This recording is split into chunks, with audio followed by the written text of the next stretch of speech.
Viruses get weaker when they are really strong because they kill the host and then they die. And only the weaker ones survive. Only the weakest virus survives because it can feast on its host and then can spread to another one, and it doesn't die out when the host dies. We're killing the host right now. This virus is eating the Western world's lunch, and it's killing the host. Over 300,000 Americans have died already from COVID-19. We know because we see the numbers every single day. 300,000 Americans. That means there are millions of Americans who are going to spend their first holiday season without a loved one. But one of the other parts of this devastation that nobody seems to care about goes beyond the loss of human life. It's the loss of one of the greatest, most special aspects of our society. It's the small business, the small businessman, the small businessman's family, the children that are being taught in no uncertain terms now, the government controls everything. And if you're an entrepreneur or a small business, that's pretty risky. I don't know about you. I grew up in a bakery, and I grew up in a small town, Mount Vernon, Washington. It's still a small town.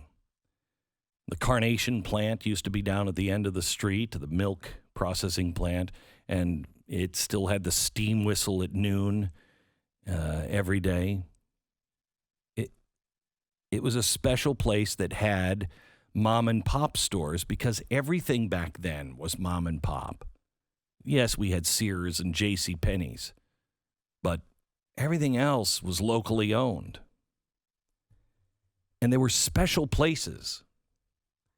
The movie theater wasn't an AMC. It was the Lincoln Theater.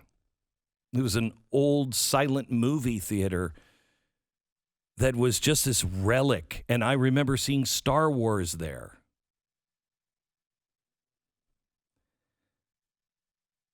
How are they faring through this? It's still open. Remember the candy shop or the ice cream parlor or the bakery or the bike shop or whatever it was that we would visit? Hot summer days, we'd go down and we'd dream, or we'd just want to cool down, or whatever it was.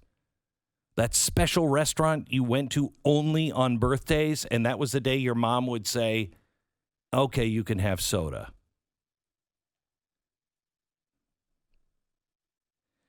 Every single one of these places has an American with a story of resilience and bravery and courage behind it. And every single one of those places is now at risk, if it's not past for them already, of never opening their doors ever again. We've lost 300,000 Americans. But did you know, has anybody talked to you, that we have lost 100,000 small businesses permanently just in the first 2 months of this pandemic? It's been 10 months now. 1 million businesses have closed their doors forever. Millions of Americans have poured everything into a dream and now nothing to show for it. If you're a small businessman, I know the pain. I know the pain of struggling. My dad lost his first business. There have been times here that we have really gone where my wife and I would look at each other and we would cry ourselves to sleep and say, it's just not worth it. It's just too much pain and too much misery. Because what about all the employees? Entrepreneurs are proud people. They built it from scratch. They're one-man shops. Do it myself. Brought myself up by the bootstraps. These people are heroes. And nobody, not one of them really wants to ask for help, and certainly not from the government. But the government is putting them out of business. Some of them are now asking for help. Others are saying their business is beyond saving. But please, just tell my story, because maybe it will save another business. This hour, I want to exercise a muscle. I believe we are all God's hands and feet and back and fingers, and He uses us. This hour, you're going to hear from 4 small business owners around the nation, from Boston to California, who all have the same nightmare scenario.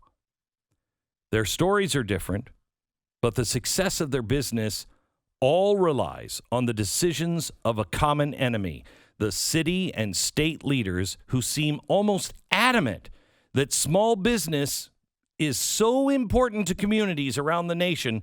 It's so important now to make sure they perish. I want you to listen to their words. I'm going to give you a way to donate, and it's going to be divided among small business. It's going to help some of these businesses, and then hopefully we raise enough, and we're going to start helping small businesses all over the country. I want you to go to GoFundMe.com/Glenn Small Business. You can just go to GlennBeck.com and you'll see. Also, if you go to GlennBeckArt.com, all my COVID and everything on my website at GlennBeckArt.com, every penny of it that we raise today will go to this small business effort on GoFundMe. So please, if you're going to do some shopping, you want to buy a gift for yourself or somebody else, just at least look at those. I'm not making any money on it. Just go to GlennBeckArt.com. Now, before we hear their stories, I want to tell you the story of one person who couldn't come on the radio today. Her name is Rochelle Ratto. She was the owner of Boat Barn Bagels in Canyon City. That's in Colorado. She was just awarded the best new business of the year. She is fearless.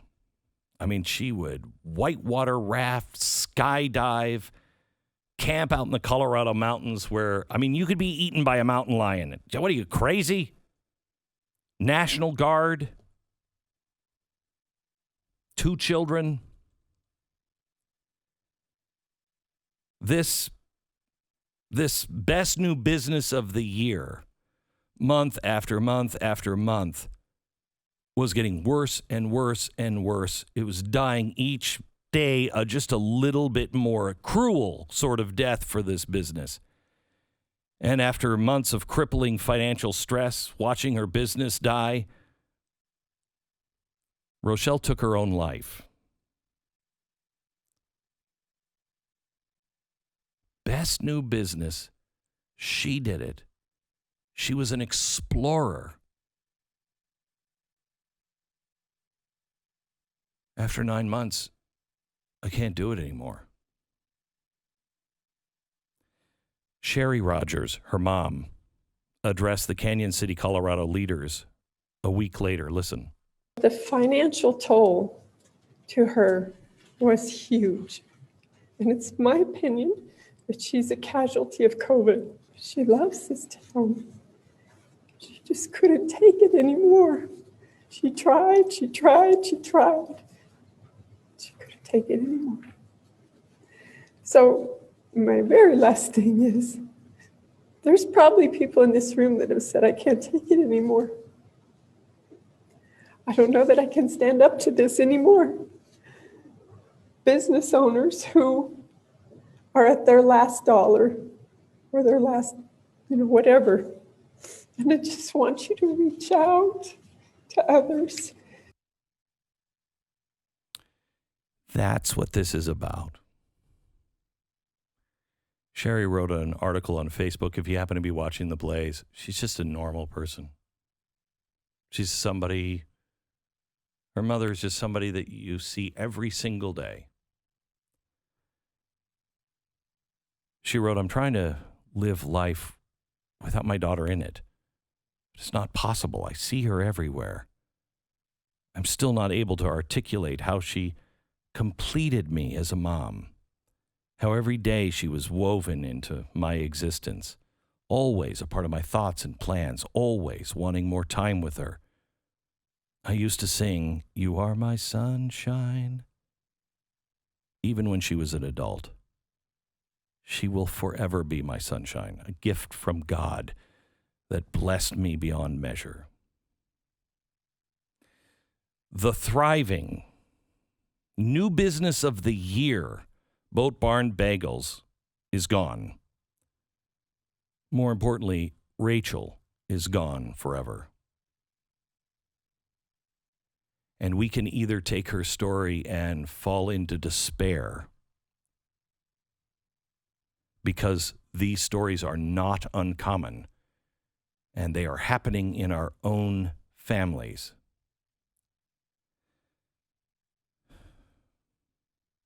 We can despair, or we can say, enough, enough. And not just stand and be mad, but instead decide, I may not even have the strength to stand. FDR, in a wheelchair, he could not stand, but he stood and gave speeches. He grabbed onto the podium and he held himself up even when he didn't have the strength to stand. He stood. That's who we are and who we need to be. I want you to do two things today. I want you just to say enough is enough. Not going any further. Not doing this. No. I want you, if you're a small business person, no more. If you are a person that can go and frequent a small business, do it. And also just listen. And if you have even $1, I want you to go to glennbeck.com, follow the links to the GoFundMe page, and help these businesses. I ask you to stand with me to show that even though the government may have abandoned the small businessman and the entrepreneur, we know who they are and how valuable they are, and we will not abandon them.